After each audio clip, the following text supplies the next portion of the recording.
Hey, good morning. Welcome to Westbridge. Awesome to have you with us.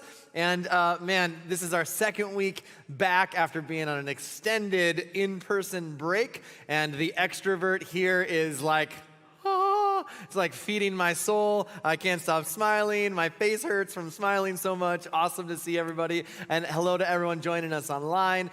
You are, regardless of where you're joining us from, whether you're on Facebook, YouTube, our platform, what state you're in, what country you're in, you are every bit as much a part of the Westbridge Church family. So thank you for participating and engaging with us. We are in the 5th week of a series called Summer Mixtape. And many of you, if you know what a mixtape is, that means you are probably 40 or over. If you don't know what a mixtape is, let me guide you through it. It's a compilation of favorite pieces of music, typically by different artists, recorded onto a cassette tape or other medium by some individual. Now, I brought some with me. These are actually mine from my own personal stash from my childhood. This is a cassette tape, by the way, if those of you who don't know what that is. And you're like, what is a cassette tape? This is just after records. And again, what are records? Okay, so kids today just don't know how good they have it. Like Spotify and iTunes and all this stuff, you can create a playlist in seconds. You just drag and drop your favorite songs. You don't know the painstaking effort that we had to go through to get multiple different artists onto one tape. Okay, like this is what I would have to buy. I bought this when I was about 12 years old. The cassette tape comes, and inside is the jacket with all of the lyrics to every song printed.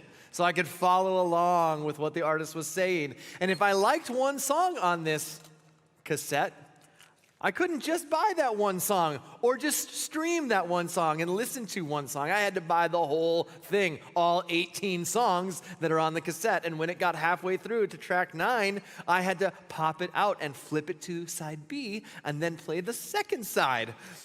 You don't understand how good you have it here, kids, okay? And here's the deal. If I wanted to make a mixtape with multiple artists on one tape, then I would have to take said tape, first tape, stick it into my boom box. Yeah, boom box. My cassette player, my recorder. And then I'd put in said second tape, blank mixtape, push play on the one and record on the other. But I'd have to pull it from all these other full-length albums that I have purchased to make one mixtape. Or, if I didn't want to do that, I could listen to the radio and I could wait. And I could wait until they finally played the song that I wanted to record, and I'd have to hit record on this tape in that split second between when the DJ stopped talking and when the music started, because I don't want the DJ's voice on my mixtape. And I would record, and then I'd get songs that way. Kids, you just don't know how good you have it, all right? Spotify has changed the game. And so that's a mixtape. And you could use mixtapes, by the way, for a variety of different reasons. You could put together a workout mixtape. You could put together a mixtape for meditating or studying or even for wooing girls, which is primarily what I used it for. And I'd put my best romantic songs on there and put it into my tape deck, which was in my car. All right, so there's a little lesson in history from the 1900s for you. And my playlists, especially when I was younger and growing up in a sort of a house where my dad was a pastor, if I listened to anything outside of Christian music, I had to sneak it from the radio. And but a lot of my songs that were on my mixtapes were from Michael W. Smith and like Amy Grant and DC Talk and a little guy called Carmen, who you've probably never heard of. Okay, some of you have. Whose musical style can really only be described as a mix between pop, Broadway, rap, country, rock, soul, and drama. So if you haven't listened to that, like, treat yourself and look up Carmen on Spotify, all right, one word. Now, this summer, we've been doing our own summer mixtape, okay? And mixtape, we've been taking different artists, different speakers, different voices, different messages throughout the summer.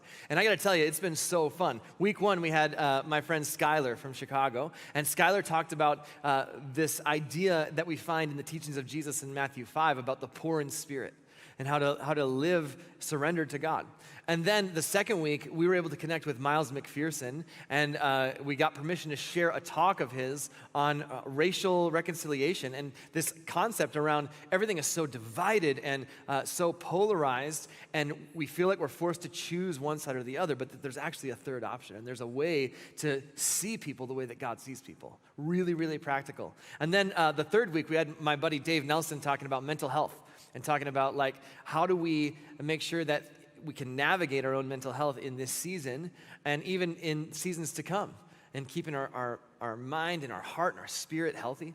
And then last week, our friend Paul Herkman from Venture, who we partner with in Southeast Asia, he was here on Father's Day celebrating with us in person, which was awesome. And we celebrated Father's Day as Paul talked about fatherlessness and how that's an issue and what we can do to be a part of the solution. So it's just been fun having this sort of mixtape of our own through the summer, and we're going to hear some more voices throughout this summer. But today, I want to look at the Psalms as a little bit of a mixtape of their own. Because when you think about what the Psalms are really a mixtape.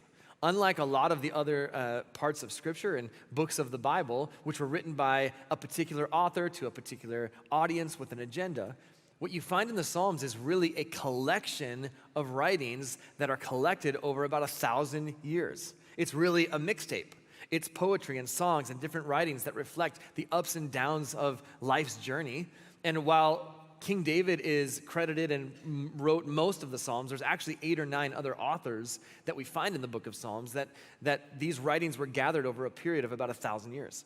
And so there's some different playlists within the Psalms. There are songs of lament, songs of sorrow and grieving. There are songs of thanksgiving. There are songs of wisdom. There are songs of praise. And then we find there's this collection of songs known as the Psalms of Ascent. And these psalms are songs that the Jewish pilgrims would sing as they made their way up to Jerusalem. And since Jerusalem sits up on a hill, then you would have to ascend the hills and the mountains up to Jerusalem, and they would go there on special occasions throughout the year. And they would sing these songs as they ascended to Jerusalem. And depending on where you lived, that was a lot of walking. Nazareth is about 65 miles away from Jerusalem. So to get to Jerusalem, it was about a 5 or 6 day walk to get to Jerusalem. If you lived in Capernaum, it was about a 7 or 8 day walk to get to Jerusalem. That's a long trip. I can remember as a kid, we would take these trips and go visit my grandparents in Indiana. And we would leave, we lived here in Minnesota, and it was a 12-hour trip in this beautiful, gorgeous station wagon with wood paneling. And this station wagon, if you've never experienced this, again, you're getting deep insights into my childhood here, okay? We had mom and dad in the front seat, my 2 sisters sat in the middle, and then this particular model that we had these seats that sat in the back but faced the rear. And in between, because we had to fit everybody's stuff for a week in Indiana, we would pack up between that middle seat and that back seat. It would be packed to the ceiling, so me and my brother would be in this little bubble in the back. We had a totally different trip than the people in the front, just trying to avoid eye contact with drivers that got too close to us, wondering what all the signs said. And I remember we'd get to Indiana and it would just be like, oh my gosh, finally get me out of this car after 12 hours and multiple stops along the way. We'd finally get there. I can't imagine traveling for 6 or 7 or 8 days walking to try to get to Jerusalem, and they would travel together and make this trip 2 or 3 times a year. Now think about that. And they would travel together as families, and they would make their way to Jerusalem on a journey together. And here's one thing that we know when it comes to journeys, is that all of us are on some journey in life. I mean, that's just the reality. You can picture it. It's just one metaphor that we use to think about our life, that our life is not sedentary. Our life is moving. It's always heading in a direction. And we can be in a journey of connecting with God. We can be in a journey of trying to fix a broken marriage. Maybe it's a journey of parenting teenagers, or a journey of being single, or a journey of getting your finances in order, or a journey of rebuilding your life after it's somehow been broken. And all of us are on some kind of journey. And here's what's true about journeys. Number 2, all of us need help along the way. That's just the reality. We need some help. We weren't meant to live and walk this journey alone. And so one of the songs that the Jewish pilgrims would sing on their journey was this song in Psalm 121. And they would sing it as they made their way up the hills and the mountains to Jerusalem. And here's the opening phrase, verse 1. I look up to the mountains. Does my help come from there? It's an interesting statement, and then it's followed by this interesting question. I look up to the mountains. Does my help come from there? Let me give you a little context. Even though Jewish people would travel together in families and sometimes even groups of families on their way to Jerusalem, it was very common for people to experience a lot of anxiety or fear because of all of the uncertainties and unknowns in a journey. This is a somewhat perilous journey traveling to Jerusalem. You're traveling through a pretty rugged wilderness. The terrain can be rough. The weather can be rough. There's lots of opportunities for thieves and bandits and to get robbed and opportunities to get hurt. And so it's a perilous journey. And remember, this is a time period where there's no cars or buses. Nobody had a pop-up camper, all right? There's no air conditioning or running water. There's no law enforcement. There's no convenience stores. There's no urgent care or cell phones or even hand sanitizer. You just had to make the trip. And here's what's crazy about that. A lot can happen when you're on a journey traveling through these hills and these mountains. So there's a lot of uncertainty and there's a lot of unknowns. And of course, you don't need me to tell you this because as humans, we experience the same thing in our own journey. There's lots of anxiety. There's lots of fear. There's lots of unknowns. There's lots of uncertainties in this journey called life. And the reason is because the reason why there are so many unknowns in our own life is part of it is just that's part of being human. Part of it is the season that we're in. Right now, there's fear in regard to what's going to happen with our economy in the coming months. Those are legitimate fears and concerns that people have that are unknown and uncertain. We've got uncertainty and fears of whether we're going to see a resurgence of COVID-19. We've got fears related to racial tensions. We've got fears regarding how this particular season that we've been through and that we're currently in will affect our kids and their future in terms of their school and education and sports and opportunities. There's all of these uncertainties and unknowns. There's fear around the rise of addictions and loneliness and isolation and suicide. There's fear around what's happening in our country and how divided and polarized everything has become. And whenever there is fear, it's natural for us as humans to point to someone or to something that we think will fix the problem. We love to fix the issue. We try our best to identify the solution. If we would just find the right doctor or the right scientist, if we could just elect the right politician or pass the right legislation, if we would just follow the advice of the right author or the right book or invest in the right stocks or find better therapists or psychologists, our thinking tends to be if we could just find the right sort of fill in the blank, whatever it is that's going to meet that need, our fear would go away. And so as the Jewish people make their way up to Jerusalem, they sing together. They sing this song from Psalm 121. I look up to the mountains. I look up where there are a lot of unknowns. I look up where there's a lot of uncertainty. And I look there, and they ask this question, this rhetorical question, does my help come from there? Is that where I'm looking to find what will ultimately sustain me? And the second verse kind of answers the question. My help comes from the Lord who made heaven and earth. It's kind of the answer without saying it is like, well, no, my help doesn't come from the mountains. My help comes from the one who made the mountains. That's what I'm looking to. And what a game-changing shift in perspective. Like, wouldn't it be amazing if whenever we're facing fear and anxiety and uncertainty and unknowns in this life, if we could get into the habit of echoing the words of this ancient song? Where does my help come from? My help comes from the Lord who made heaven and earth. When I'm afraid, I'm tempted to look to the doctors. I'm tempted to look to the scientists.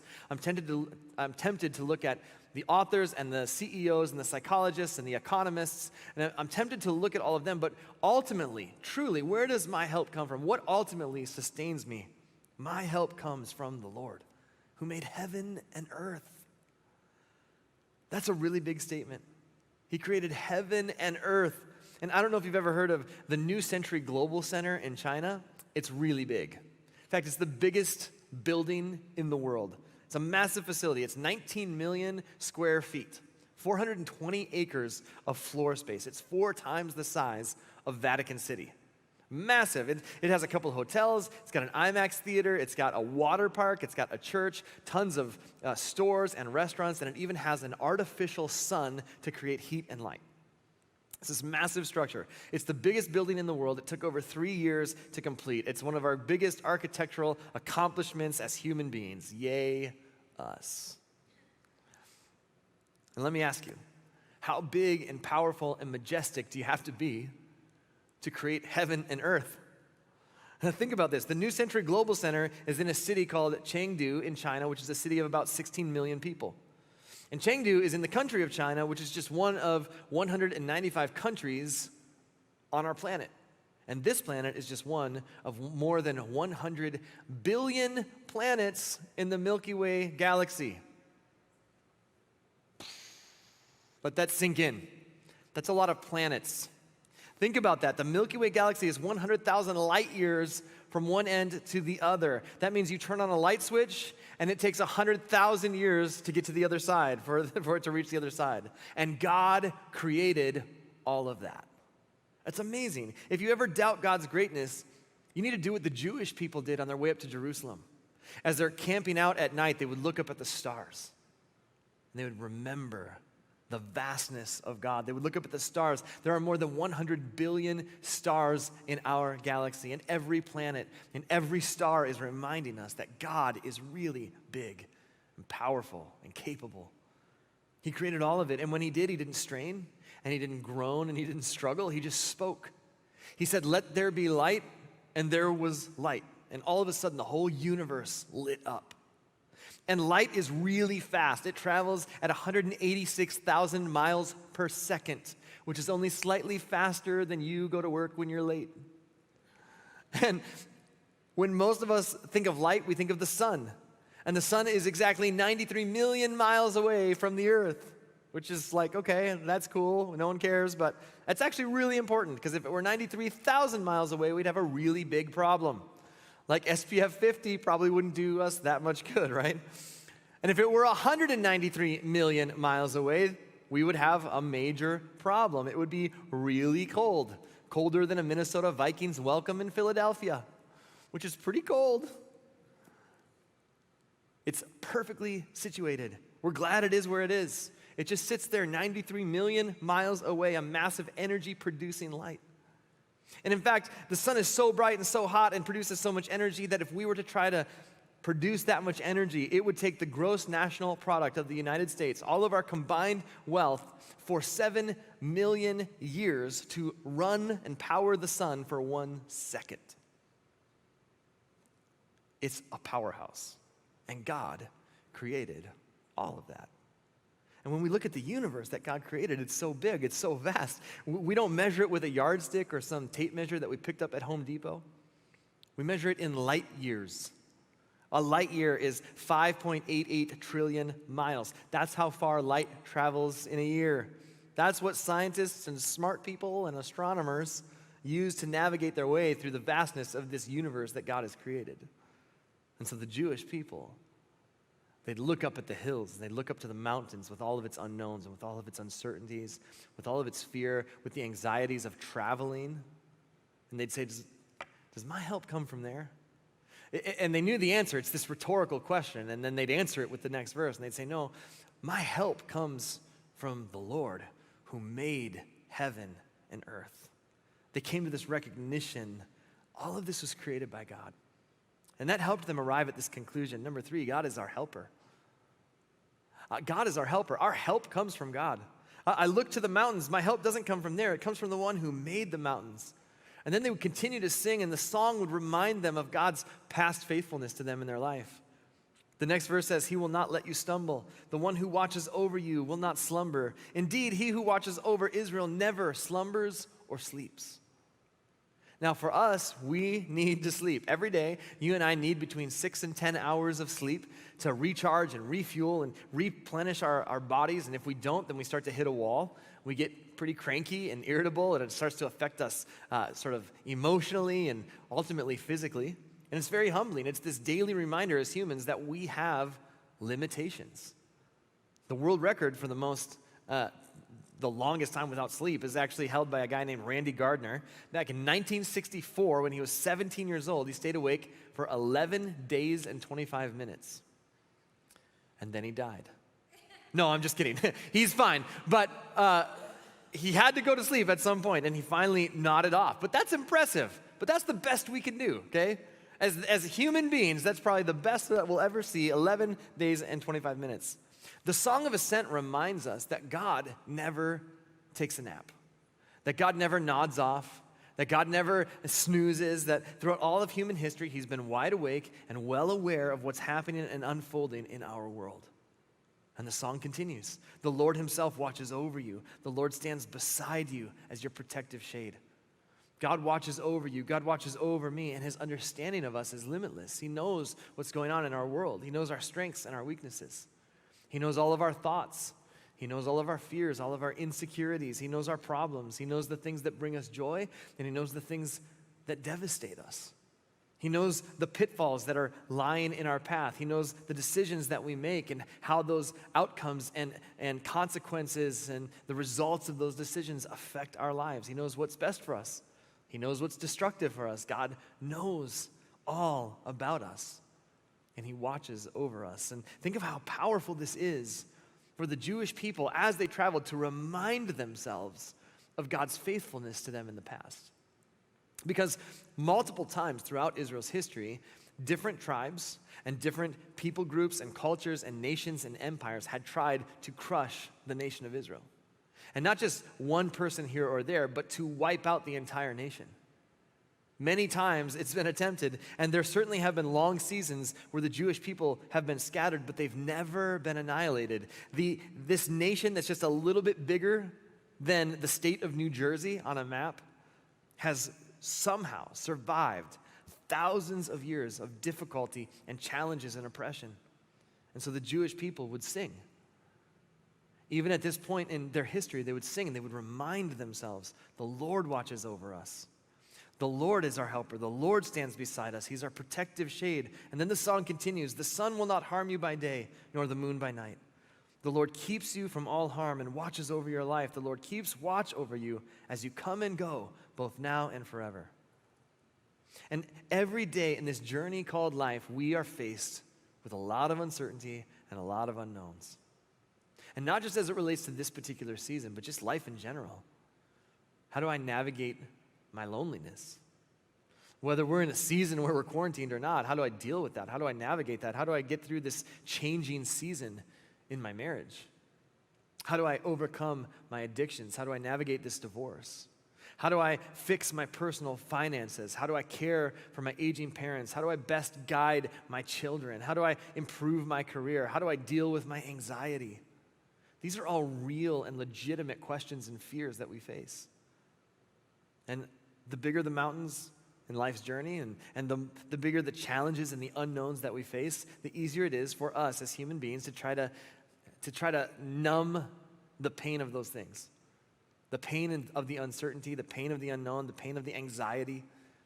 I heard someone say this last week that almost 100% of what we do is motivated by escaping discomfort. Almost everything that we do boils down to this really simple thing of trying to escape discomfort. And when you think about it, a lot of things can be traced back to this idea that we want to escape discomfort in life. And so we do things to protect ourselves from anything that would become uncomfortable for us. As a result of that, anytime we feel anxiety, unknowns, uncertainties, we try to figure out ways to escape it, to numb it. Maybe it's simply by hitting the gym extra hard and you work out and that's a way for you to escape. Or maybe for you it's binge watching Netflix. Statistics tell us the average American watches 5 hours of TV a day. Maybe it's swinging by the liquor store or doing some online shopping. Or maybe it's overworking and trying to just excel and achieve more. Or maybe it's diving into social media and you're on there for a couple of hours, just escaping. And before long you realize I'm looking at vacation pictures of someone I've never met. It's like a wake-up call. Hypothetically, I've never done that. I'm just saying. Or maybe you yell at your kids or you snap at your loved ones and you get more irritable and you don't realize it. And maybe you overeat or you overstress. And we figure out ways to numb the pain. But as humans, we are inundated with so many self-help books and podcasts about, how to improve our life. And we're brainwashed sometimes to believe that when we face mountains in life and uncertainties and unknowns, that we are the best solution. We are the best source of fixing our own problems. And that's why there's a lot of people in this world who buy into this notion, hey, God helps those who help themselves. A lot of people even believe, isn't that in the Bible somewhere? And the reality is this, it is true that when we do good things, we often experience desirable outcomes. Like if you save money and eat healthy and treat people with kindness and work hard, there's often good results to those things. But when we are faced with fear and uncertainty and unknowns and anxiety in life, in our family, in our nation, here's the real truth. God helps those who cannot help themselves. We don't find a lot in the scriptures of God.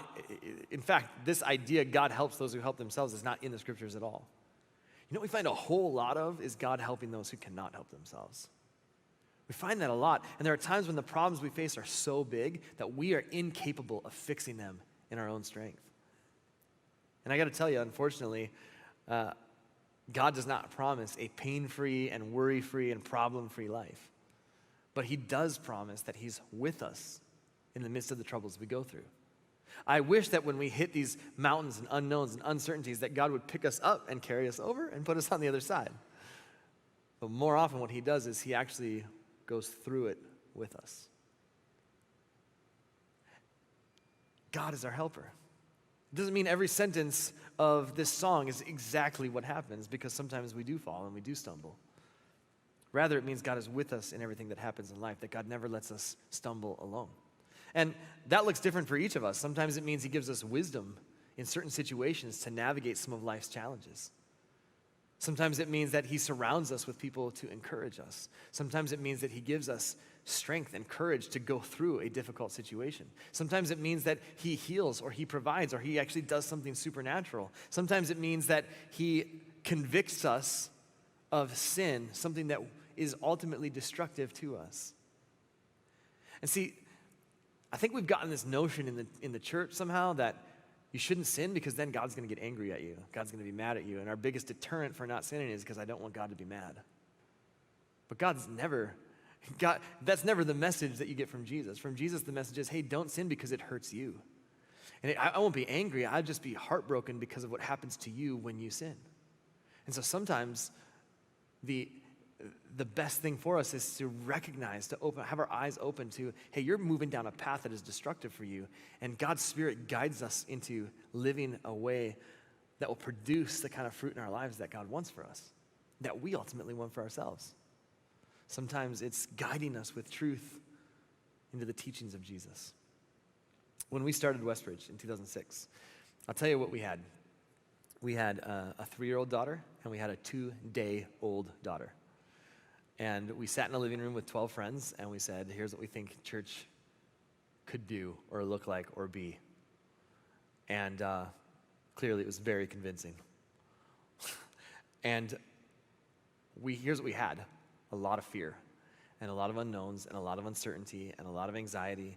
We didn't know what it would look like, and we did not have any resources, and we did not have any buildings, and we did not have people showing up, and we weren't even currently holding services. And, try explaining to your friends that you're going to start a church. It's really awkward. So you're going to start a church? Yeah. Well, we don't have any people.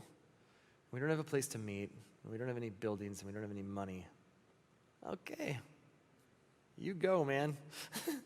And so I got to tell you, there's a lot of fear in that. And then I just got to tell you, here's what we've experienced every step of the way. We would step into our fears time and time again and just go, okay, God, this is scary. There's a lot of uncertainty. There's a lot of unknown. And every single time we've experienced this reality, God is our helper.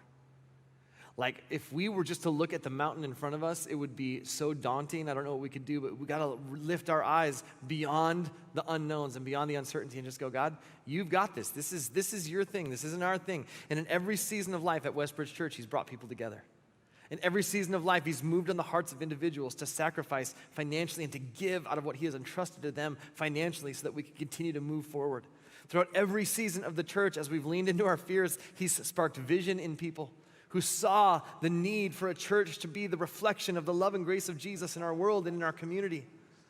And people have said, I want to be a part of that. And they volunteer their time and their energy to serve with teenagers and kids and making coffee and greeting people and being a reflection of God's love throughout our community. He's opened doors for us to build facilities so that we could welcome more people, created bonds of relationships between people, helped us to expand online as we go through crazy seasons.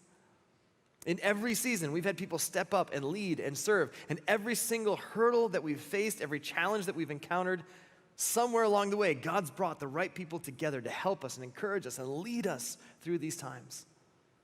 So, I want you to be encouraged. When you face your next mountain and you're overwhelmed with what's in front of you, and there's so many uncertainties and there's so many unknowns, may you remember the words of this ancient song. I look up to the mountains. Does my help come from there? My help comes from the Lord who made heaven and earth. He will not let you stumble. The one who watches over you will not slumber. Indeed, he who watches over Israel never slumbers or sleeps. The Lord himself watches over you. The Lord stands beside you as your protective shade. The sun will not harm you by day, nor the moon at night. The Lord keeps you from all harm and watches over your life. The Lord keeps watch over you as you come and go, both now and forever. And maybe you've never even considered finding hope in God. And maybe as you're living your life, you've thought, man, what am I here for? Maybe for you, it's not unknowns and uncertainties, but you've accumulated so much in life and met all of your goals, and life is so good for you on the outside, but you know it's hollow. And you're wondering, is this all there is to life? There's got to be more to it than just make a lot of money or be successful and then die. What am I here for? And I want you to know you are not an accident. God created you with a purpose.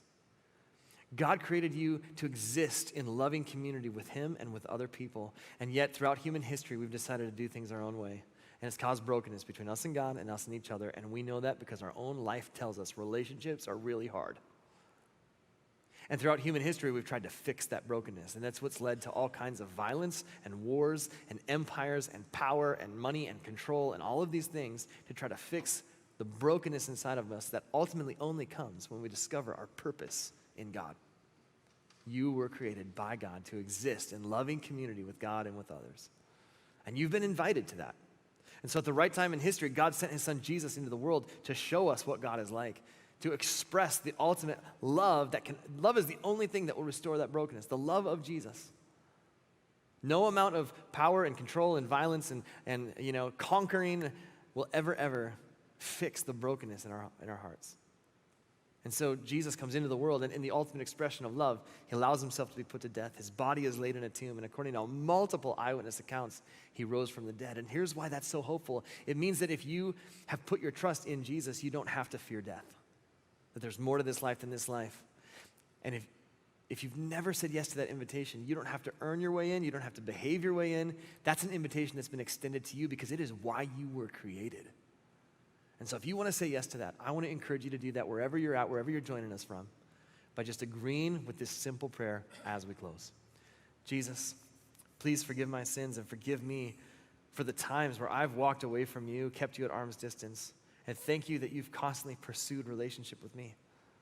And I pray, adopt me into your family, make me your son, make me your daughter, and help me to follow your way of living life as best as I know how from this moment on. And help me to put my trust in you for my identity, to look to you for who I am, for purpose in life. Help me to look beyond the uncertainties and the unknowns and to find my help in you. And God, for those of us who are here who follow you, doing our best to follow you and to love others the way you have loved us, we also are filled with a lot of uncertainty and a lot of unknowns and a lot of fears and anxieties.